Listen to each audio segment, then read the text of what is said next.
Hello friends, welcome to this channel. तो आप लोगों के लिए एक गुड न्यूज़ है।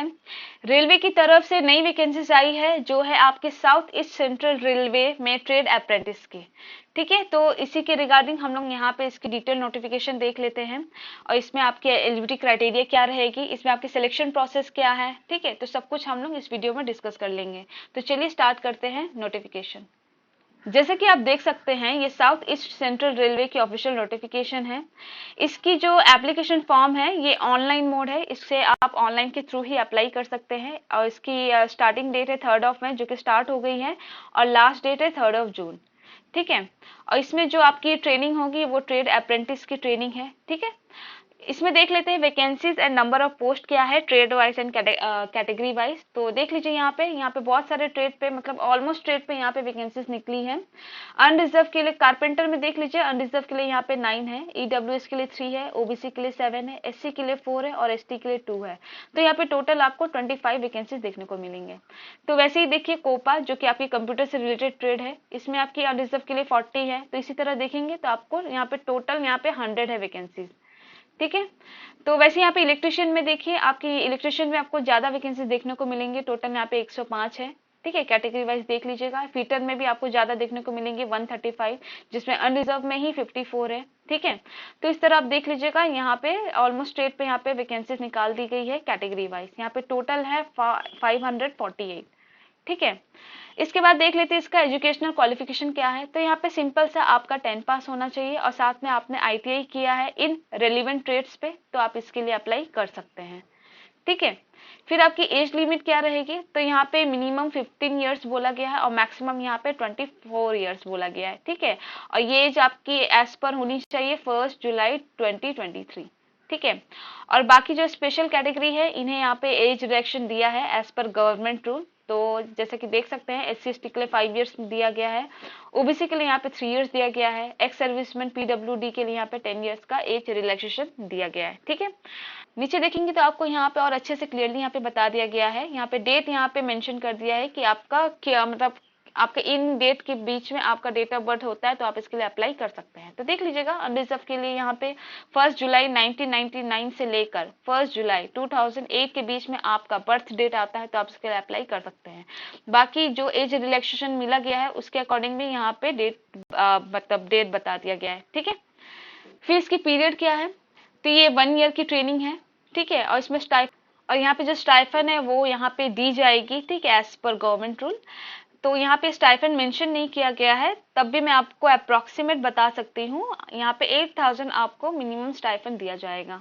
ठीक है, तो इसके बाद हम लोग क्राइटेरिया देख लेते हैं कि आपकी जो मेरिट लिस्ट निकाली जाएगी वो किस बेसिस पे निकाली जाएगी। तो यहाँ पे सिंपल सा आपको एक चीज तो क्लियर हो ही गया होगा कि यहाँ पे आपके एग्जाम्स नहीं होंगे, यहाँ पे आपका डायरेक्ट यहाँ पे सिलेक्शन होगा। ठीक है, तो ये जो आपकी मेरिट लिस्ट निकाली जाएगी वो आपका 10 प्लस आईटीआई के मार्क्स है, दोनों के मार्क्स से आपकी 50-50% यहाँ से मार्क्स निकाली जाएंगे, उसके अकॉर्डिंग आपका यहाँ पे सिलेक्शन होगा। फॉर एग्जाम्पल मैं आपको बता देती हूँ, मान लीजिए आपका 80% 10th में आया है, तो उसका 50% मतलब उसका हाफ 40% हुआ। वैसे ही आपका आईटीआई में मार्क्स मान लीजिए आपका 70% आया है, तो इस 70% का हाफ कितना हो जाएगा, 35।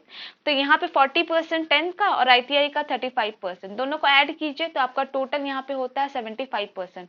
तो इसी 75% पे आपकी यहाँ पर मेरिट लिस्ट निकाली जाएगी, जो फाइनल मेरिट लिस्ट निकाली जाएगी। ठीक है, तो इस तरह से यहाँ पर आपका सिलेक्शन होगा, मतलब यहाँ पे इक्वल वेटेज रखा गया है 10th और आईटीआई दोनों में।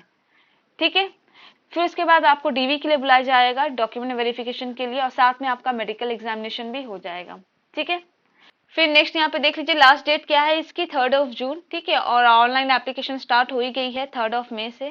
ठीक है, तो लास्ट डेट का आप लोग वेट मत कीजिएगा, जितना जल्दी हो सके आप ऑनलाइन एप्लीकेशन फिल कर लीजिएगा, क्योंकि लास्ट टाइम पे ना आपकी ये सर्वर बहुत ही स्लो हो जाती है। ठीक है, यहाँ पे आपकी जनरल इंस्ट्रक्शंस दी है। ठीक है, एप्लीकेशन सबमिट कैसे करना है वगैरह सब कुछ, तो वो आप देख लीजिएगा।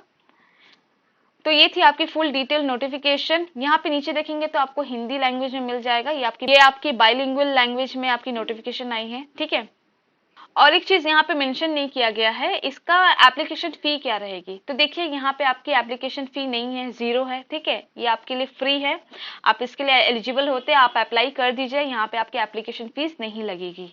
ठीक है, और एक चीज इससे रिलेटेड मैं आपको एक एडवांटेज बता देती हूँ। अगर आप यहाँ से ट्रेड अप्रेंटिस करते हैं तो आपके लिए क्या एडवांटेज रहेंगे।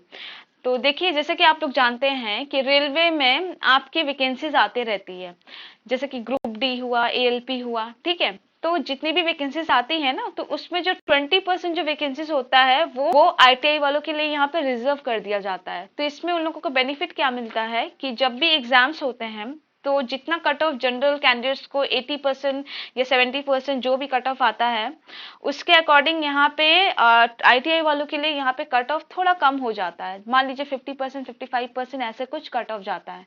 तो इस तरह से आपको कट ऑफ में यहाँ पे बेनिफिट मिल जाता है, ठीक है। तो ये इसकी एडवांटेज है। और साथ अगर आप रेलवे में ट्रेड अप्रेंटिस की ट्रेनिंग करके आप बाहर अप्लाई करना चाहते हैं तो वहां पर भी आपकी जो सिलेक्शन है वो आपकी इजीली हो जाती है, ठीक है। तो ये तरह से आप यहाँ से ट्रेनिंग करके बेनिफिट ले सकते हैं, ठीक है। तो मैं आपको जस्ट इतनी सजेस्ट करूंगी कि इस तरह की वैकेंसी बार बार नहीं निकलती है, ठीक है। अगर आप लोग एलिजिबल हो रहे हैं, क्योंकि यहाँ पे कुछ ही नंबर ऑफ सीट्स हैं, ठीक है, क्योंकि यहाँ पे मेरिट भी निकाला जाएगा ना आपके मार्क्स के बेसिस पे, तो वहां से भी तो आपका सिलेक्शन होना जरूरी है। तो और इसमें एप्लीकेशन फी भी नहीं लग रहे हैं। तो अगर आप एलिजिबल होते हैं क्वालिफिकेशन वाइज, एज वाइज, तो आप इसके लिए अप्लाई कर दीजिए। हाँ, यहाँ पे प्रॉब्लम हो सकता है आपको एज को लेके, क्योंकि यहाँ पे एज बहुत कम रखा गया है, 24 साल यहाँ पे मैक्सिमम रखा गया है जनरल कैंडिडेट्स वालों के लिए, ठीक है। तो यहाँ पे ही आपको सिर्फ प्रॉब्लम होगा, अदरवाइज आप इसके लिए अप्लाई कर सकते हैं, ठीक है। और इस नोटिफिकेशन का लिंक मैं नीचे डिस्क्रिप्शन में दे दी हूँ, आप वहां पे जाके चेक कर लीजिएगा। और इसी तरह की अपडेट के लिए मेरे चैनल से जुड़े रहें and thank you so much for watching this video.